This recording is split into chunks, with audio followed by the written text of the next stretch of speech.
weird to say after a year, but this is the first time some of us have met you in person. Oh, hello. Hello. Malcolm, all the teams you've played on, how different, when you look at the turnover, that, you even look last year, or even, no one's won more games than the Saints the last 4 seasons. It was hard to make this team, but now, boy, it seems like a lot of wide open competition. Just compare maybe to past teams that you've been involved with, and maybe having a lot of responsibility to young guys to step up. Yeah, I mean, I think every team, every year, you're gonna have a significant amount of turnover, and you're fortunate if you don't. So I don't think the situation that we're in is unique at all. I think when you look at, especially on the defensive side, some of the guys that we're missing, the guys who step into those roles are veterans who played a lot of ball in this league that we have complete faith in. But like to your point, there's still a great opportunity now for younger guys to compete and have an opportunity to get on the field, and that competition breeds excellence. So right now the biggest thing is how do we encourage and light a flame under that competition to really have not only the veterans step up and play quality ball, but have those young guys push and see how we put the best 11 on the field. So, to me, I see it as a great opportunity for us to really elevate the foundation that we've already established with the veterans we have on the team. How have you been able to see some of these younger guys transition in? Do you see the hunger on the field from them, wanting to compete? Yeah, it's still very early. We still haven't put on pads yet. So what we're doing right now is really just kind of getting our feet wet and stretching our legs a little bit. But as we go throughout training camp, that competition level is going to go up. The expectation level is going to go up. And I think it starts from the veterans and the captains on the team being able to set the tone of what competition looks like and what we expect from not only each veteran that steps on the field, but from every rookie, every young guy.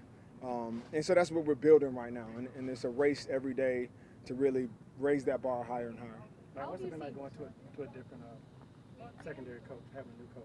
What's it sort of been like? This might be my 6th or 7th DB coach in my career, so it's nothing new to me. One of the things that I was excited about after we lost AG was, to get around Chris, because I spent some time with him at a Pro Bowl a few years back when he was with Dallas. And, I know he's somebody who knows football, very, energetic, who knows how to lead men. And that's one of the things that we had with AG. With a DB room like we have, with a lot of personality, a lot of youth, a lot of energy, you need somebody who's not only going to be able to coach X's and O's, but be able to lead. And I think we have that, and it's exciting to see somebody who's going to push us every single day, from me, the 13-year veteran, all the way down to the rookie. I really expect – we have high expectations in our room for us to perform. And I think it's good to have Chris Richard there to really elevate the expectation higher than what we have for ourselves. Malcolm, with all the different teammates you had, how would you describe to the fans Chauncey Gardner-Johnson? He's somebody that you love to have on your team. You hate him as an opponent, but he's somebody who has energy every single day. He forces you to compete because he's going to test your pride at every moment of the day, right? And so you want that when you're talking about trying to create an environment of competitiveness, an environment that allows you to be mentally tough. He's one of those guys that's going to train your discipline. He's going to train, how you respond to adversity. And it makes him better because when everybody now gives him his best because they want to shut him up, right? So it's one of those things that I love it. It keeps me young. I challenge him every day. We have our own little competitions within the game. But I think when he's on your team, he's going to make people better just by his own personality. What's it like for you when I guess you're the oldest guy on the team now. You see these guys. I'm not the oldest guy on the team. I played the most years. Patrick Robinson's the oldest guy on the team. But just these younger guys coming in, you sort of notice like, man, these guys are really young. I think me and Pete Rob was talking about it today. When my rookie year, second year, we were looking at guys like Pearson Prelude and Will Smith and all these guys that were, we saw as old heads, and now we're those old heads. And you do see some of the rookies, stuff is moving fast, the head's spinning a little bit, but it's all part of the process. They'll get their feet wet, they'll get their footing and get to compete when they get some opportunities. The biggest thing is just being an open book, to those young guys when they do have questions, always giving them, some answers, some tips, things I'm seeing. But it's all part of it. What is one of your biggest pieces of advice to, the rookies and you see their heads spinning? I think the biggest thing that, at least that I wish I would have had, was just to be yourself. I understand what you've been, who you are is how you got to this place. Don't come in here and try to be somebody else. Don't shrink yourself to try to fit in with veterans. Do what got you here, and obviously understand that you have a lot to learn, a lot to improve on. But when you step on the grass, it's the same game that you've played since Pop 1. Malcolm, all the quarterbacks you played against, like tricks of the trade here, you got Drew Brees, Jameis Winston, and you got Taysom. Mm-hmm.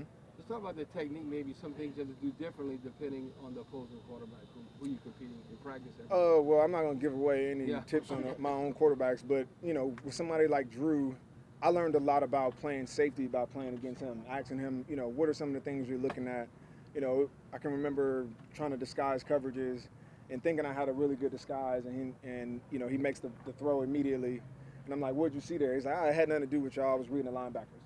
And so you get to see, how the entire defense as a puzzle gives information, how you need to be in sync with the entire defense, not just two safeties or a nickel to do coverage. But, each quarterback is different. You got some that are, that'll scramble, so you got to be accountable for that. You got some that can look off and manipulate coverage. You got some that just get rid of the ball quick, that are real cerebral. And the good thing is we've played against a variety of those here, in our own building, and that prepares us as we go throughout the season to see different quarterbacks. How big would you say is the challenge when in this camp, when you come in without a clear-cut starter at one cornerback position, and then you might not have the other, depending on NFL decisions? In your experience, is that something that's maybe not as hard to overcome as people think? No, I don't think it is. If we had two injuries, it'd be the same thing. It's a very common thing, in our league to have guys step up. And then when we turn around and look at who we have out there, you see Patrick Robertson has been in the league for 12 years. You don't get it in 12 years, accidentally. Somebody who can play quality reps that we have no worries about. But also, this is where we get to breed who those people are. If this was all happening in week 5 and we didn't have any answers, we got to bring somebody off the street to kind of bring them up to speed, then it'd be an issue. But we've had an off season, an entire training camp, understanding what we're going into. So I don't think it's a challenge at all. Yeah. You seem to enjoy talking about how many years Patrick Robinson's been in the league. Uh-huh. 2 times now you mentioned it. Well, we just had a conversation today, and I got to deflect all of the old conversations that y'all, the old comments that y'all throw at me sometimes. I'm just deflecting right here. Distinguished. Right. Season. Were you more comfortable at the end of last year than the beginning of last year playing in a new defense? Yeah, I think it's probably obvious to see on the field. I think probably the first month of the season took a while to get adjusted to what we were doing coverage-wise, communication, some of those things here or there. But also, I think even for the coaching staff to get used to, how to use me in the most effective way. And I think we hit that stride probably after the first month or so of the season, and it made our entire defense better, and then we really dominated pretty much the last stretch of the season. So for me now, it's how do we stack up on top of what we built last year, understanding the defense in a little bit, understanding some of the challenges we had in coverage, and how we can tweak those things to better fit the guys on the field. All of those things, we're ahead of the curve coming into this year than we were last year. Were you able to go to the coaches and feel like you had some input and like, hey, I would be more comfortable with this or that, and have a two-way talk? Yeah, I think that comes with building relationships, right?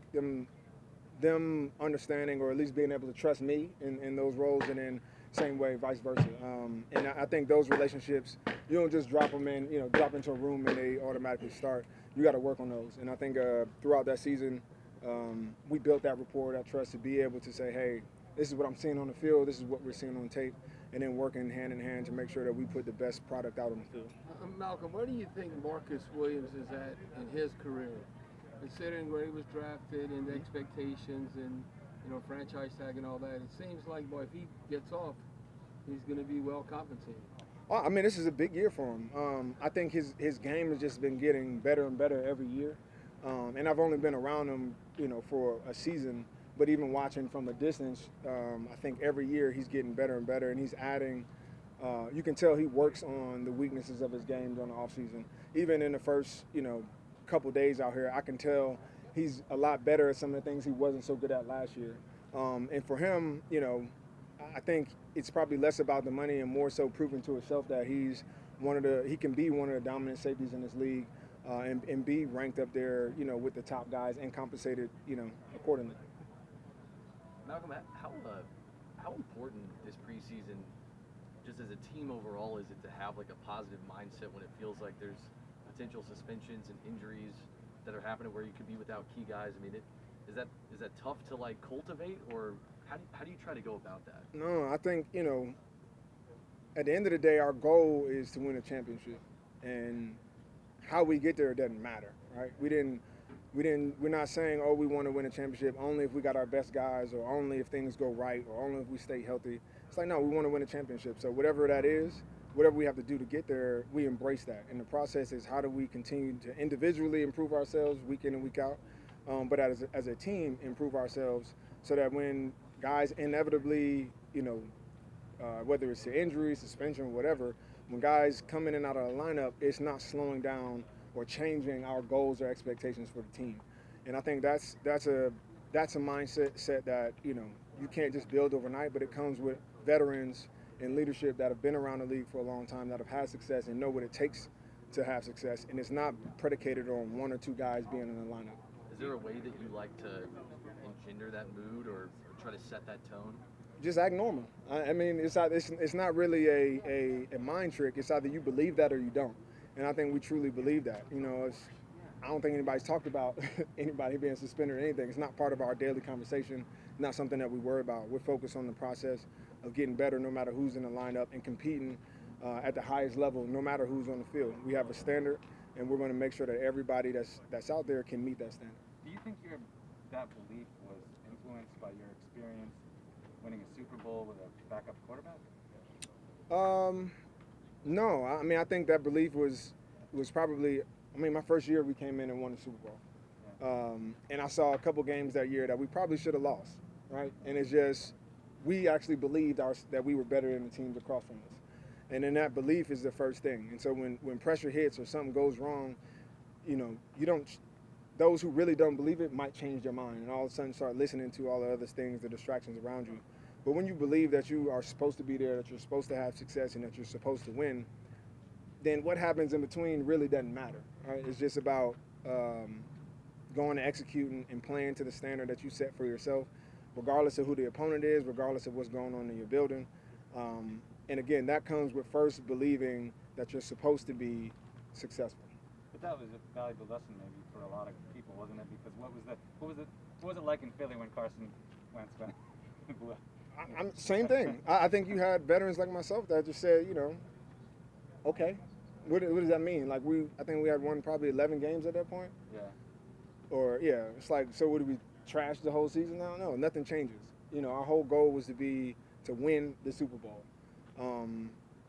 We just got to figure out how to do it now. It's just a change in strategy. And if you believe in the people, if you believe that the front office is doing what they can do to make sure that they put people in place that can be a backup, that can, fill those roles, and it's not a huge drop-off, then if everybody's doing their job, and you're competing and preparing week in and week out, that guys, even if they're not in the lineup, are still preparing like they're going to be, then you have no worries when somebody's not in the lineup. I kind of meant in Philly at large after that injury. Do you remember what it was like, or were you television? I mean, of course you had the questions, Yeah. You see what everybody else is saying about, it's over with, I think they did a power ranking right after that game, and we weren't in the top 10.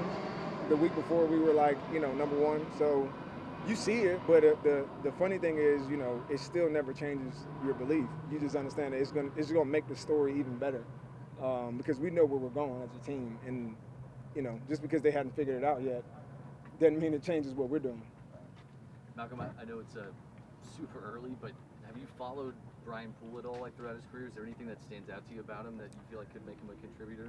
I haven't, unfortunately, but and it's still early for me to really, have any real opinions. But, I think for everybody, it's opportunity right now, right, to compete and fight for a spot to actually contribute. So I'm excited to see that unfold. Cool. Appreciate it. Appreciate it.